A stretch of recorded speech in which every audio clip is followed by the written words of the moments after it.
All right, so today I want to talk about a calculator that I put together, and it's because I made some bad trades. I made some trades that I lost some money on. So the portfolio is looking pretty good. We're up. Let's see, all time we're up almost 10%, which is good. Year to date, 13%, so that's really good.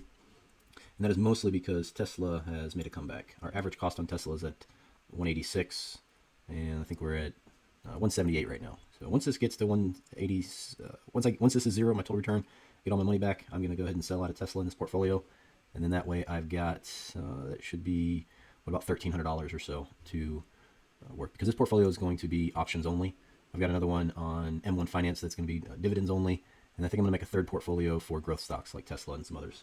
All right, so this video I wanted to show you the Poorman's covered call calculator that I made. So here's just the calculator, and what it does is, because I made some bad trades on the Poorman's covered call, and when I say bad trades, it was a loss. So I had sold some.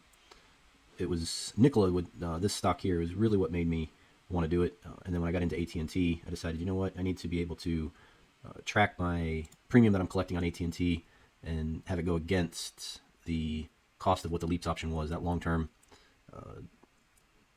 option that I bought for AT&T. So this is what I came up with. I'll probably make some tweaks and some adjustments, but I just kind of want to go over it real quick. So this is Google Sheets that I'm using, and so they've got the finance. So if you go here, you can type in this formula, Google Finance, and then put in the cell that you want to pull the price on. So this is the ticker symbol is T for AT&T. So if we went to NEO, for instance, it would pull up the price of NEO, Tesla. So no matter what stock you put in, as long as you put the correct ticker symbol in, it'll pull up the current share price of what that's going for. So we're at AT&T. All right. So the white boxes you don't put anything in, gray boxes you do. So this box, these 5 here, and then over here on the side, you put information in. So the 503 that we paid, that actually comes from this side over here. And then these are all the premiums that we've collected so far, and whether it's open or closed. The strike price for the LEAPS was right here. So we have $15. So if we go here, our 2 LEAPS options that we have for January 17th of 2025 is for $15. So that's where that number comes from. The date of the expiration is right here.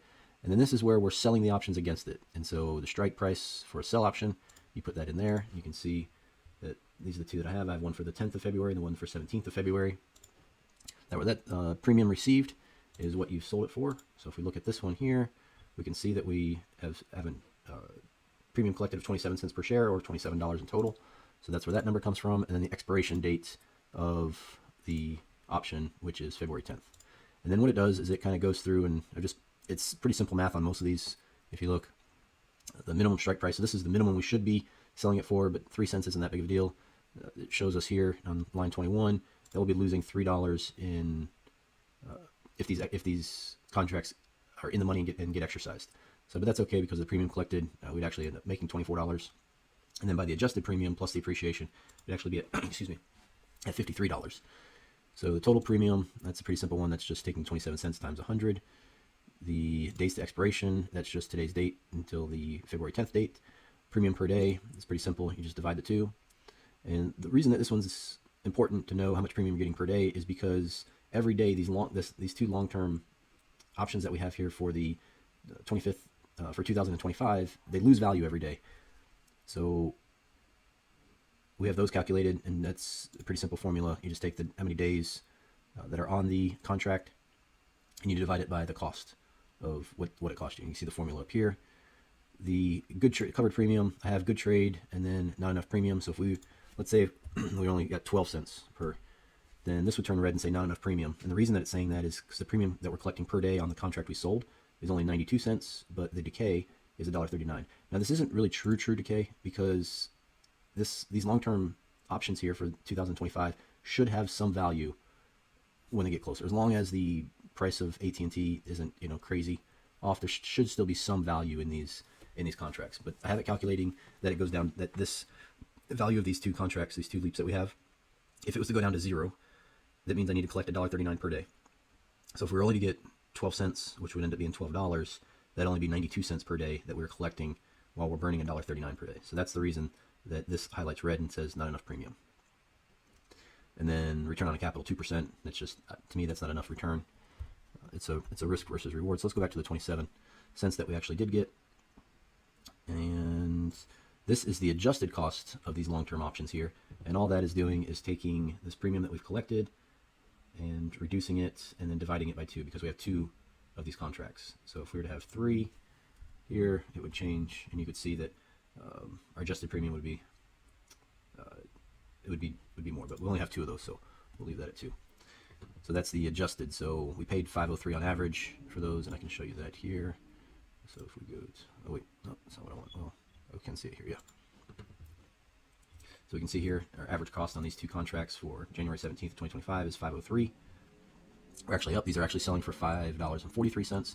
So we could make, if we sold out of our, if we sold out of the 2 options we sold, we could sell these 2 options and make $80 right now, but we're not going to do that. But that's our adjusted. That's how it's calculated. Our return on the capital is 5.37%. You can see that formula here, and that's just, we are collecting the $27 in 13 days. So, and if we were to annualize, if we can continue to do this, if AT&T continues trading sideways and doesn't go up, doesn't go down, if we were to keep on being able to do this over the course of the year, our return on our capital would be 150%, which would be fantastic. So another thing this has helped me do, because I wasn't too worried about it, just because it's not a lot of money. It was a learning experience for sure, but it's this metamaterials. I've got 2 long-term ones for 2024. Average cost is 78 cents, plus I actually own some shares, which I am negative in. Our average price is $1.59, so we're down 36% on the share price. But I've sold quite a few options on those. You can summary. So you can see here, you know, I've made some decent money on them. Everyone that has MMAT, there's $2. There's nothing on that one. There's $28. This one up here at $51, $15. So being so upside down on it, I was like, man, do I just sell and be done with it? So what I did is I plugged that into the Poorman's calculator, and then also did, I didn't say covered call premium, but I guess I could here. But just the number of contracts and how much premium we've collected. So it actually reduces. So what we've paid for them is $2.69. However, after the adjusted, we're down to 98 cents. So that's not so bad. I mean, we're still less than what it's actually trading for. If we look, it's only going for 25 cents, but we're not sitting at $2.69, which is the average that we paid. So I think I'm just going to hold on to these and just ride them out and just kind of keep it going. I've thought about selling it out, just being done with it, clearing it from the portfolio. But I've sold 3 calls here for July 21st, which is when this one, this long-term expires. And this is only a 6-month one. I think I bought it maybe in December. Date version of November. So I bought this back in November. So it really wasn't a LEAPS, but it was what, 7-8 months at, I don't know, 9 months at that point. So, but then I've got these 2 for 2024, and then plus the shares here. Now, if the share price was to go up closer to my cost basis, I probably would buy out of the those contracts here, these sells. I'd buy out of these and just sell these shares outright to be done with it. But if that doesn't happen, I'm just gonna hold on to it, and it's just a learning experience. So that's kind of what's going on. So that is the calculator that I came up with. If you have any questions or comments, leave them down below, and I will see what I can do to help you out. All right, take it easy. Until next one.